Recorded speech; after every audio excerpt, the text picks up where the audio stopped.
Welcome everybody to Connecting ACO Community. I'm Derek Bermel. I'm Artistic Director of the American Composers Orchestra. And today's edition features Jay Campbell and Vicente Hansen Atria. Hi, everybody. I know everybody's there. And the title of the piece today is Beauchamp Feuillée numéro 2. Or number 2, I'm not sure, but we'll find out about that more. Hi, Jay, and hi, Vicente. Hello. Hi, Derek. How's it going? Beautiful pronunciation. What? Beautiful pronunciation. I loved it. Was it? Oh, yeah. Okay. Well, I would go number 2 personally, but you can read it however you want. Number 2. Okay, it's number Very 2. international. Right. And did I get you right for Atria, or is it Atria? It's Atria, but Atria. also fine. Atria. Yeah. Okay. Hansen, is that okay? That one's fine. Yeah. That part I got. Great. Okay, so I've got my American pronunciation down. To our audience, I want to let you know that you can use the chat button at the bottom of your screen to talk to each other during the premiere. And you can also use the Q&A button to ask questions that we'll discuss after the performance. So if you have questions for the composer, questions for the performer, questions for me, I don't know why you would, but anyway, you can ask everyone whatever you want, and we'll try to get to those questions. I will try to take the questions and rephrase them and paraphrase them to try to sound almost as good as your original question. And this meeting is set, by the way, today so that you can turn on original sound. And if you know how to get to your audio settings, we've enabled stereo sound as well. So you can do that, or you can just, if you don't know how to do that stuff, don't even try it yet with Zoom. Just listen the way you are now. It will be just as pleasurable, or almost as pleasurable an experience.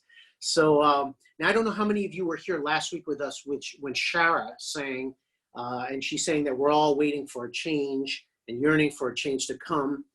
And we musicians, we're all uncertain about what's coming next. And at ACO, we decided to create this series, Connecting ACO Community, as a response to this crisis, to allow the creativity of the musicians around us, like Jay and Vicente, to bloom, to connect us during this time. And we're looking forward toward the future by creating work to be performed now that will last long into the future. So in fact, we are now working on a second volume of these commissions, and they're going to last throughout the summer, and we'll be announcing that later this month. So we're very excited about that, and very grateful that the project is supported by a lead gift from Augusta Gross and Leslie Samuels, with additional support from the NYC COVID-19 Response and Impact Fund. So to all of you listening, I know these are tough times for everybody, but if you do have room in your budget to support these commissions, please consider making a gift. There's one way that's particularly great, which is to become a monthly sustaining member. So for as little as $10 a month, you can make a huge impact on our day-to-day work. And we will post the link in the chat box where you see chat. Hopefully you figured out where everything is on your screen by now. So let's get to just talking a little bit about this piece. And Vicente, can you tell us a little bit, just at least so we know about the title, referring to choreography, I suppose, to the choreography and early choreography notation? Yeah, Beauchamp Feuillée is the name of a Baroque dance notation, so it's a notation for a movement instead of the notation that I guess we all live with day to day, which is for music and sound. And in this case, the title for this piece came at the end of the compositional process. I wrote the whole piece, and then by the end, I just kind of looked at it and decided that it had a kind of dense rhythmic energy that reminded me of old folk dances. None in particular, but just the kind of rough but very vital textures of movement. And so I named it Beauchamp Feuillée because I actually have a previous piece that is that has that name and has a similar character. It's short, it's dense, it's rhythmic. So I just thought that they could be part of a series of solo pieces that share those characteristics, and I guess it's like a way to think about music, the music being the notation for movement in a way. Um, so it's kind of replacing the paper in a way. That's kind of what I was thinking about. Wow. So now, Vicente, you were born in Santiago, Chile? I was Or born there and I was raised there, grew up there until I was 19, and then I moved here. yeah. And and would you say that and you're a drummer by trade I as am. well? Yeah. Yeah. As well as a composer and a conductor. I wouldn't call myself a conductor. I have conducted, and Okay. I actually enjoyed it. It is much harder than it looks. Yeah. But I have done a little bit of it. Yeah. But I would call myself a drummer and composer. Composers tend to be a little bit, you know, behind, and conductors always have to be ahead. Mm-hmm. I'm In not terms sure of if what? you agree. Like composers are a In terms little of the laid beat. back. Conductors have to be ahead of things. So Mm-hmm. sometimes those two things don't square so well. I, Um, I hadn't thought of that, but it makes sense. I don't know. I just thought of that, and it might be complete bullpucky. But so tell us a little bit about your relation with Jay. So did you come to working with Jay? You have a piece for the Jack Quartet, beautiful piece, which has some similarities to this piece, some aspects in common. Uses microtones like this piece. What? Uh, Tell us a little bit about how you met Jay and the rapport. Well, I met Jay through that piece that I wrote for Jack Quartet, which is the string quartet that Jay is a part of, for those of you who don't know. Um, and that was through Columbia. So Columbia organizes three or four concerts a year, where we get to work with really incredible ensembles. So it's an opportunity that I'm very thankful for. Columbia, And the university, not Columbia, the country. right, For those of you who are Columbia, the wondering, university. I doubt many of you were wondering, but anyway. Um, and so I wrote a piece for Jack Quartet, and we rehearsed it, and I was blown away by everybody's musicianship and uh, sensitivity and intelligence. It was really like I've never had an experience like that. Um, yeah, everybody in Jack is just out of this world in terms of really thinking about the music that they're playing and having their take on it, and it just makes it that much more alive. Um, but that's when we first connected, and then we kept in touch. We've gone. Uh, there's like I think we did at least one time where we went to Sunset Park with Austin and a Yeah, we friend of went on an eating mine. adventure. Yeah, eating Oh, spree. Jay Campbell, everybody. Yes. Yeah, maybe you can tell them about that, Jay. But yeah, we've been in touch since then. And yeah, Jay just contacted me, asked me if I wanted to write something for him for the ACO, and I was like, yeah, I'll do whatever you want to do. Let's do this. Okay. And That's the Jay, story. what caused you to bring Vicente to our attention here and for this particular commission? Well, I'm super inspired by musicians. I think very generally who have a super broad kind of palette of music that they draw inspiration from. Um, and it's sometimes it's surprisingly rare to see. Like I think everyone um, that I associate with composers do tend to have a really broad range of music that they listen to, but it's kind of rare that it's really synthesized in a way that's unique to them. It doesn't feel like they're just like picking things from one thing or another. Um, and I think it's cool with Vicente's music that it's really synthesized through a lens of like being a performer. And that's something that I feel like I could pick up on a little better nowadays. having played a lot of pieces by composers who grew up starting composition as the first thing and not ever really performing. It has a different feeling sometimes. And I think there are a lot of musical overlaps that we found in conversation, like when we were talking about what we were both interested in after this commission came up. We were kind of comparing different videos and recordings we'd be listening to, and we happened to have a lot of similarities of what our fascinations were. So, we were sending each other links of videos of like microtonal plucked notation and microtonal like plucked instruments from different countries and different folk traditions and stuff. So I think we intersect in a lot of those places. And two, I think that a lot of not enough people have heard his music yet. So trying to change that. Yeah. Well, Thanks. thanks for that, Jay. And one of the things we're trying to do here on Connecting ACO Community is to do exactly that, to connect people not only to performers and composers that they might know, but to many that they don't know, and to some folks and just to make sure that at this time that we are connecting people at this time of great distancing and disconnection, that we're trying to forge new connections at ACO. So this is the third in our series, of which there will be many more. Luckily, as I mentioned, thanks to the New York City COVID-19 Response and Impact Fund, and to Augusta and Leslie Gross, who made these first gifts. And I just want to encourage everybody once again to use your chat to communicate with other people who are on this call, as well as using your Q&A function that you can find there. In my computer, my iPad, it's up there at the top right, but yours might be down at the bottom. You might need to click there and use your mouse or whatever is in place of a mouse.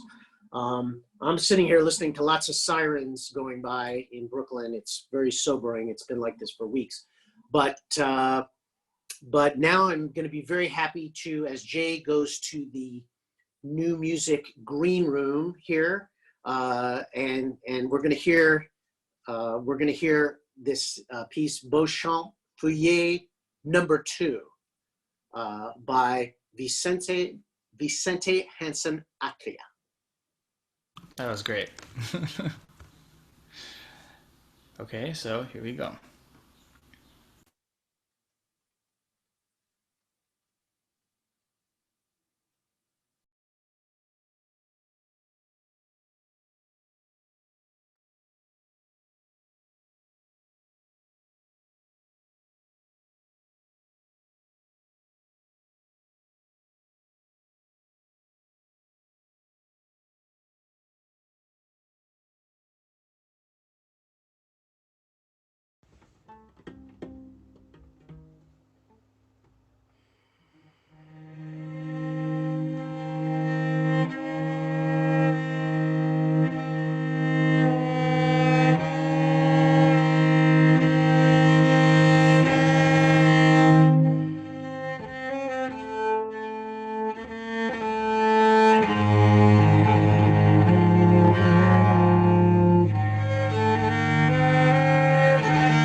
Bravo to both of you.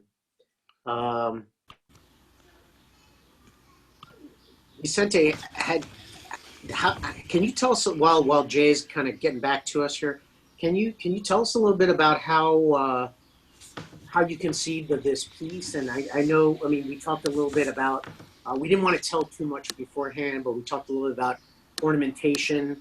It's a very ornamented piece and used these ornamentations from Serbian instruments. And can you talk a little bit about how that comes into your aesthetic? Yeah, this piece in particular, when we were sharing inspiration with Jay, we had like an email chain going back and forth. Um, I was surprised by how much the things we were sending each other were resonating with each other, and so it just made sense for me, I think, to write a piece that drew from folk music in this case. And I've been listening to a tradition of Serbian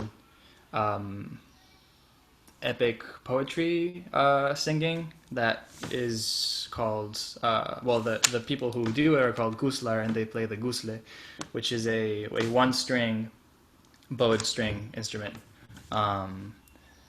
And it has a very raw sound, and it has a beautifully detailed intonation work. So I kind of tried to reimagine that intonation using some of the techniques that I am familiar with. So in this case, I wrote this piece in a microtonal mode in just intonation. And I also felt that it was a good opportunity to do this because I know that Jay can totally do that. So it's like we have that language in common. Yeah, if you don't have as good a player as Jay, it may sound Yeah. Yeah. But there's very specific, I mean, you had a very specific idea about the way the microtones work, and you outlined your own kind of scale and your own harmony, and then you were very, the notation is very precise. I saw the score, and so sometimes there are 3 grace notes, sometimes 2 grace notes. So did you actually map that all out before starting the composition, or did you let that just emerge as you were writing? Are you talking about the ornaments or the microtonal, the mode scale? Both, because some of the ornaments are microtonal, right? Yeah. Well, there's actually quite a few things to say about this. One is that the notation that I used for the microtones in this piece, I actually learned from Chris Otto, who is, I don't think anybody has lived on planet Earth that is like Chris Otto. I think he's a one of a kind in the history of humanity. He really understands these things in a way that I don't think anybody else does. Chris Otto is not human. No, I think he's from a different planet. For anyone that doesn't Put him know, in the category of humanity.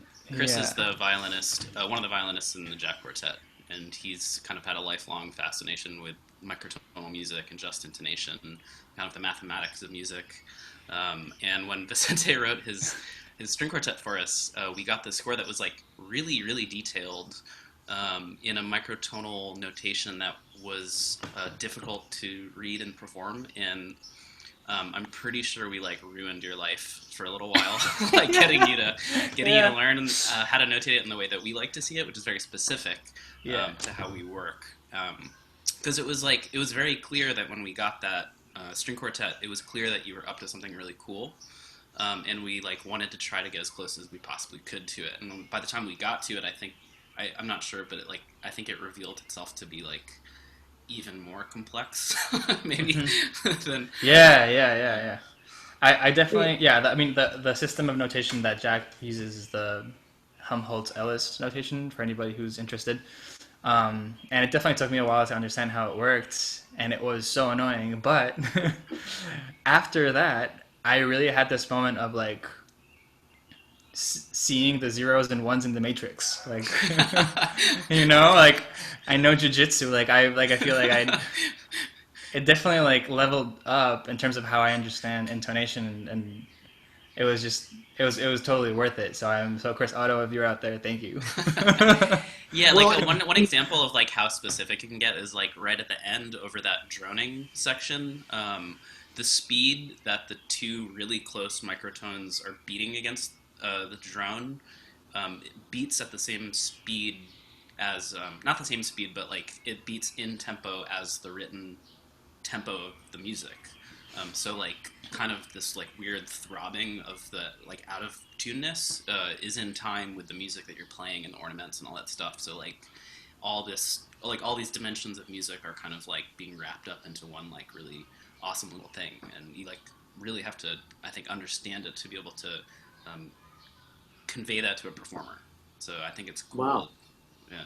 And I mean, so it's like the telltale heart of music kind of coming to life there. But I mean, you know, or the telltale heart of microtonalism. But you know, one thing that's interesting to me are these systems that you called upon. You mentioned Helmholtz, Ellis. Helmholtz being one of the pioneers of thinking about sound, and so there are these systems of notation, and you know, in both that Helmholtz Ellis system and the Beauchamp Feuillée, which you referred to as system of choreography notation, Mhm. which interestingly, you know, as I remember, looks a lot like the microtonal notation. It starts to have, I don't know if you thought of this, but it Yeah, yeah, actually, yeah. There is some connection. They're both actually kind of quite Baroque in their look. I mean, the Baroque dance machine is obviously Baroque, but the Helmholtz Ellis is also like very.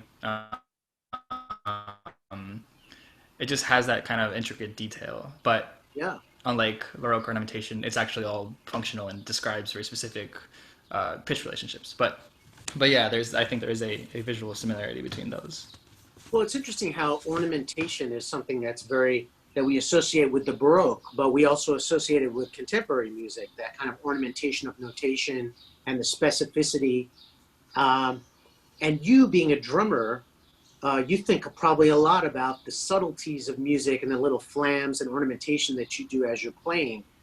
Did that come into? Do you think that being a drummer, Jay mentioned that was one of the things that he enjoyed about working with you is that you think a lot about music in real time, and improvising and performing as well as composing. And how would you say that being a drummer impacts your playing? And as we might hear in a piece like this. I think it affects it in a lot of different ways. Maybe the most general way that it affects my writing is that drums is a very unique instrument in that um, it belongs to a lot of very different musical worlds. There's drums in a lot of very, very different music. Um, you can find drums in jazz, but you can also find them in like metal, and you can find them in hip hop, and you can find them in country music. Um, and you can find, there's marching band music with drums. So it's just very, uh, yeah, it's just drums are ubiquitous. So it allows you, if you're willing to spend the time to be in a lot of different musical worlds, and that kind of, and also take them seriously. Um, because you kind of have to take it seriously if you're on stage. you Right. can't you can't just half-ass a metal show. Like it's not gonna work. People are not gonna be down. And usually you're Um, the one like really driving like the music too, yeah, you know. yeah. Vicente, they asked about that. What a couple of there's a couple questions came up on the screen. One of them was about the mood that you were going for, and you know, I mentioned that they felt the piece was very beautiful, kind of dark and rustic. Was that where there was there a certain kind of mood you were aiming for? Um, It's funny. I was definitely in a mood writing the piece. I think we're all in a mood these days, and I definitely I wasn't trying to write a piece about quarantine or coronavirus. It just didn't seem appropriate, and I wasn't interested in it. But I think being a human being, it kind of permeated the mood that I was in, and yeah, it was definitely it felt good to write a dark piece. This once. I don't know. Not all my music is dark. I actually tend to characterize it as kind of bright, both timbrally and harmonically. But yeah, that's just what came out. What, But I'm glad that it comes Jay? through.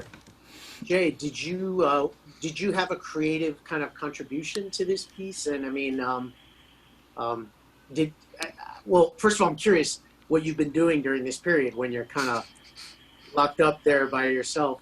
Well, we don't want to get too intimate with the details, but let's just say, what have you been doing musically during this period? Just hanging out with Schoenberg. Yeah, we No, see. Jay's been bad. I've seen him. He's skating. which is safer because I don't have to use the sidewalk, so I'm actually farther. Good point. Which is nice. Good point. Yeah, I haven't been. The first 2 weeks I kind of wasn't really playing that much cello. I think I kind of reached a point in the past like 8 years where I've just been playing a lot and traveling, and this is like the longest I've ever been in one place for I don't know, since like my sophomore year in college. So it was nice to just be at home and like kind of let things happen and like let my natural habits just show themselves to me, which was cool. And yeah, I wasn't playing that much cello. I was listening to a ton of music.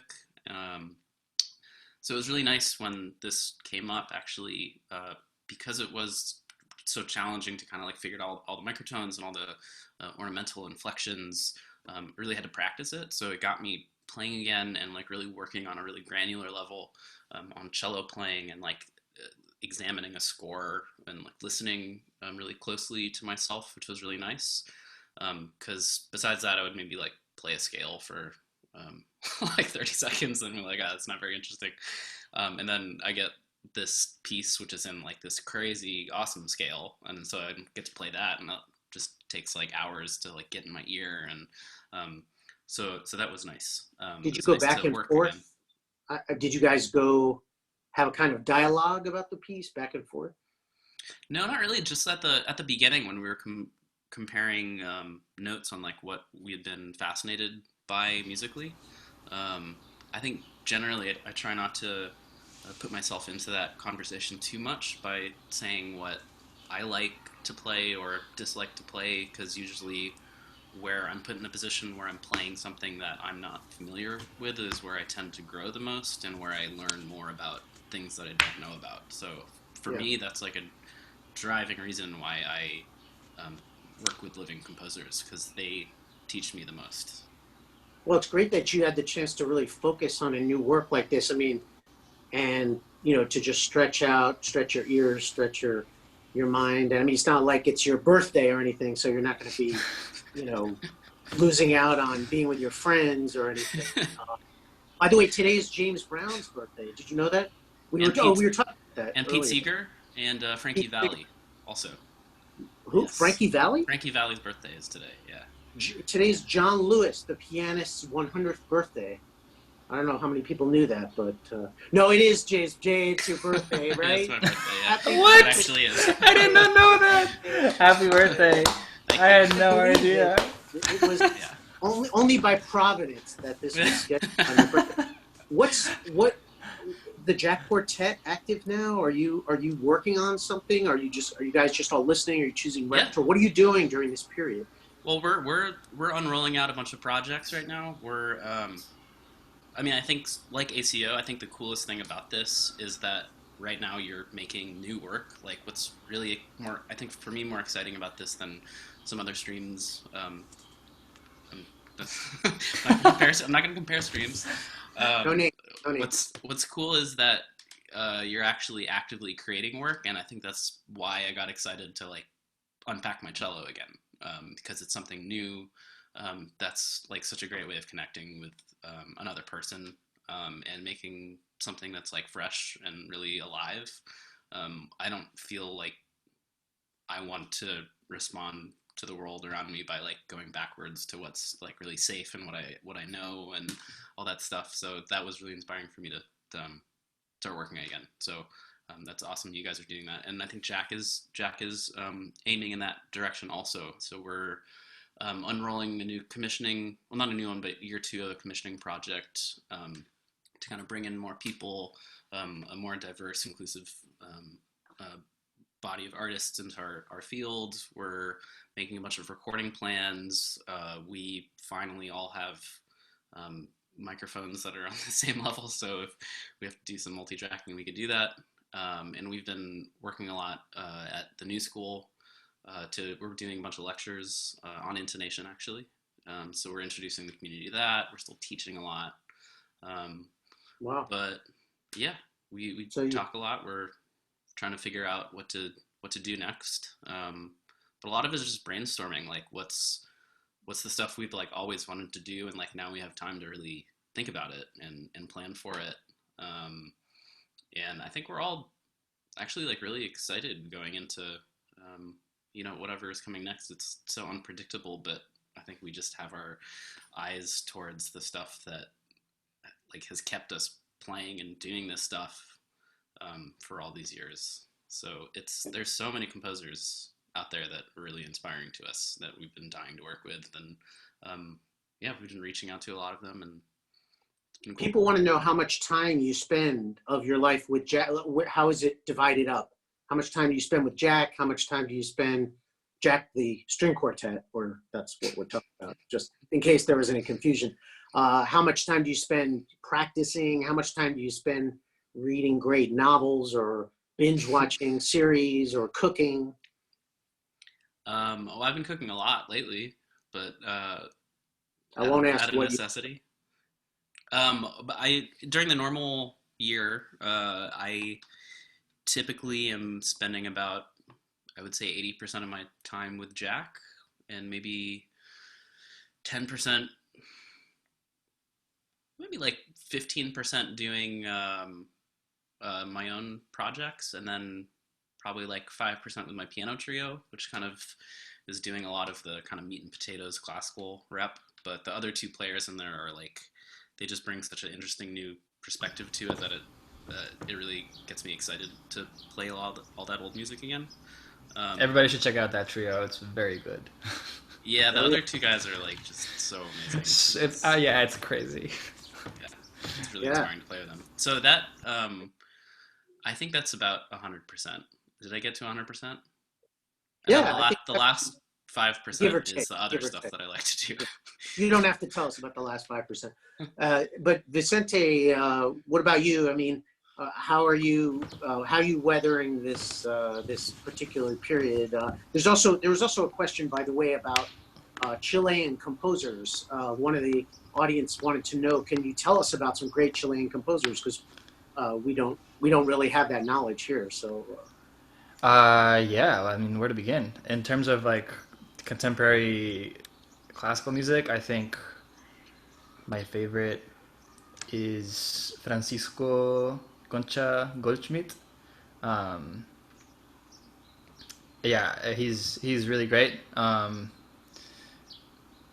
if you think this piece is dark, his is the next level.